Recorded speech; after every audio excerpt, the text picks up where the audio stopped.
नमस्कार विद्यार्थी मित्रांनो, स्वागत आहे तुमचं आपल्या या यूट्यूब चॅनलवर।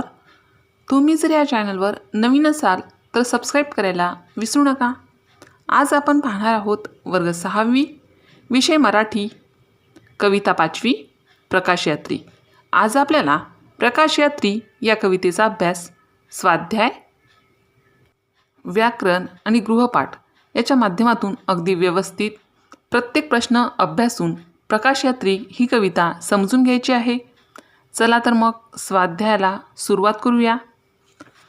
तर स्वाध्यायामध्ये आम्हाला हे समजले, यामध्ये प्रश्न पहिला, कवितेतील खालील अर्थाच्या ओळी शोधून लिहा। त्यामध्ये अ आहे, फुलपाखरासारखे स्वातंत्र्य हवे, ही अर्थासंबंधित ओळ आहे। जे कवितेत कोणती ओळ आली आहे या संबंधित? तर उत्तर, फुलपाखरापरी आम्हाला पंख मोकळे हवे। आ आहे, आम्ही स्वावलंबनाने ताठ उभे राहू, याची कवितेत आलेली ओळ आहे, ताठ उभारू आम्ही आमच्या पायावरती खडे। ई आहे, एकमेकांच्या सोबतीने नवा इतिहास घडवू, या संबंधित कवितेत आलेली ओळ आहे, हात हाताशी घेऊन घडवू इतिहासाची पाने। अशा प्रकारे प्रश्न पहिला पूर्ण झाला आहे। प्रश्न दुसरा आहे, कवितेतील खालील ओळींचा अर्थ लिहा। आता या ठिकाणी कवितेतील ओळी दिल्या आहेत, त्या ओळींचा अर्थ आपल्याला लिहायचा आहे। तर पहिली ओळ आहे अ, बालक आम्ही प्रकाशयात्री गगन चितारू नवे, या ओळींचा अर्थ लिहिता येईल।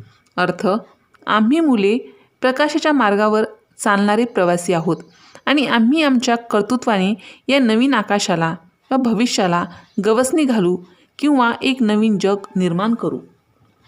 आ आहे, कळ्याकळ्यांचे गेंद होऊनी हसता हसता झुलू, या ओळींचा अर्थ होतो, कळ्यांचे फुलांचे गुच्छ म्हणजे गेंद बनून आपण सर्वांनी जीवनात आनंदाने हसत खेळत आणि एकत्र मिळून झुलायचे आहे, जगायचे आहे।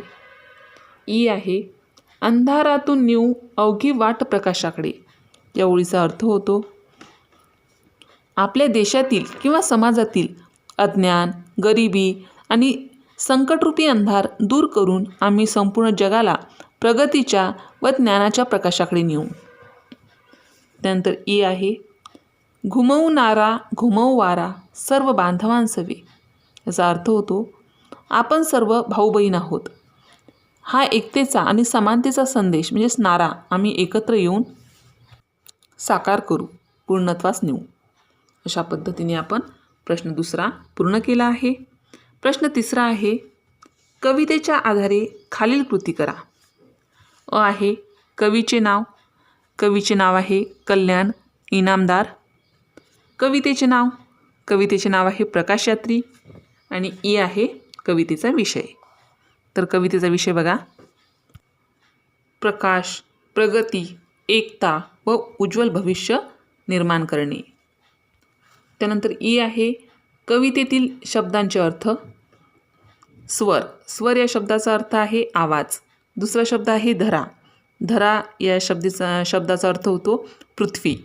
बांधव या शब्दाचा अर्थ होतो सखे, सोबती। तेजोमय या शब्दाचा अर्थ होतो प्रकाशमय। त्यानंतर आहे कवितेतून मिळणारा संदेश। कवितेतून मिळणारा संदेश आहे, आपण एकतेने, आत्मविश्वासाने आणि ज्ञानाच्या प्रकाशाने पुढे जाऊन देशाचे उज्ज्वल भविष्य घडवावे। अशा पद्धतीने आपण प्रश्न तिसरा पूर्ण केला आहे। प्रश्न चौथा आहे, कवितेतील यमक जुळणारे शब्द लिहा। तर ते यमक जुळणारे शब्द आहेत, नवे हवे, झुलू फुलू, गाणे पाणी, वारा नारा। अशा प्रकारे आपण हा स्वाध्याय पूर्ण केला आहे। आता आपण व्याकरण बघूयात। आता नाम आणि नामाचे प्रकार यावर आधारित व्याकरण दिलं आहे। तर बघा, प्रत्यक्षात दिसणाऱ्या किंवा कल्पनेने जाणलेल्या वस्तूंना किंवा त्याच्या गुणधर्मांना जी नावे दिलेली असतात त्यांना व्याकरणात नाम असे म्हणतात। नामाचे प्रकार, सामान्य नाम, विशेष नाम आणि भाववाचक नाम। तर एकाच जातीच्या पदार्थातील समान गुणधर्मामुळे त्या पदार्थाला जे सर्वसामान्य नाव दिले जाते त्याला सामान्य नाम असे म्हणतात। आता विशेष नामाची व्याख्या बघा, ज्या नामाने जातीचा बोध होत असून त्या जातीतील एका विशिष्ट व्यक्तीचा, प्राण्याचा किंवा वस्तूचा बोध होतो त्यास विशेष नाम असे म्हणतात. आणि भाववाचक नामाची व्याख्या: ज्या नामाने प्राणी किंवा वस्तू यांच्यामध्ये असलेले गुण, धर्म किंवा भाव यांचा बोध होतो त्याला भाववाचक नाम असे म्हणतात.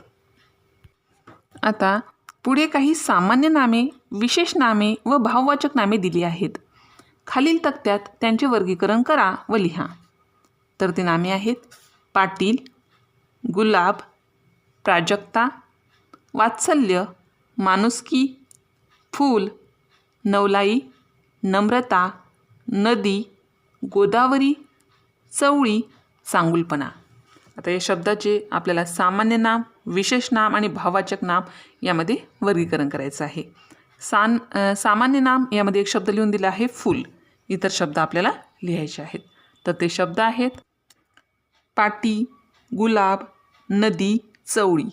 हे शब्द आहेत ते सामान्य नाममध्ये येणारे आहेत. तर विशेष नाम यामध्ये येणारे शब्द आहेत गोदावरी आणि प्राजक्ता. आणि भाववाचक नाम यामध्ये येणारे शब्द आहेत वात्सल्य, माणुसकी, नवलाई, नम्रता, चांगुलपणा. अशा पद्धतीने या शब्दांचे वर्गीकरण करून आपण हा तक्ता पूर्ण केला आहे.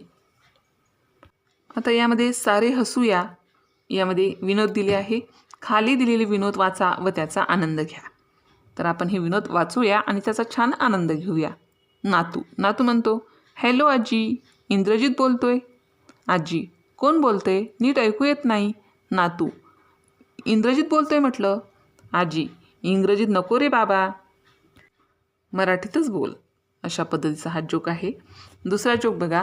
प्रिया, अरे थंडी वाजते तेव्हा तू काय करतोस? विनोद, मी मेणबत्तीजवळ बसतो.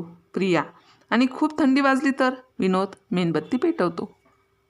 अशा प्रकारे तुम्ही विनोद वर्गात एकमेकांना सांगायचे आहे आणि त्याचा छान आनंद घ्यायचा आहे. तर आजचा गृहपाठातील प्रश्न आहे, मी तुम्हाला 4 वाक्ये सांगते. त्या 4ही वाक्यांमध्ये कोणते शब्द सामान्य नाम आहेत, विशेष नाम आहेत आणि भाववाचक नाम आहेत या शब्दांचे वर्गीकरण करायचे आहे. तर पहिलं वाक्य आहे, शौर्य हे वीराचे लक्षण आहे. गंगा ही भारत देशातील मोठी नदी आहे. मला पुस्तक आवडते. माझ्या मैत्रिणीचे नाव अनघा आहे. या प्रश्नाचे उत्तर सर्व विद्यार्थ्यांनी आठवणीने कमेंट बॉक्समध्ये लिहून पाठवायचे आहे.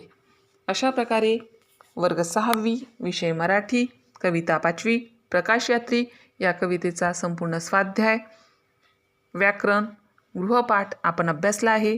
त्याच्या माध्यमातून ही कविता समजून घेतली आहे. अशाच प्रकारचे विविध वर्गाचे विविध विषयाचे स्वाध्यायासंबंधित परीक्षेसंबंधित व्हिडिओ पाहण्यासाठी आपल्या या चॅनलला सबस्क्राईब करा. आम्ही बनवलेले सर्वच व्हिडिओ लवकरात लवकर तुमच्यापर्यंत पोहोचण्यासाठी बाजूला दिलेल्या बेल आयकॉन बटनवर क्लिक करा. तुम्हाला जर हा व्हिडिओ आवडला असेल तर नक्की लाईक करा. काही समस्या असेल, काही अडचण असेल तर कमेंट करा. शक्य असेल तर मित्रमैत्रिणींमध्ये शेअर करा. आणि सर्वात महत्त्वाचं म्हणजेच तुम्ही हा व्हिडिओ शेवटपर्यंत पाहिल्याबद्दल धन्यवाद.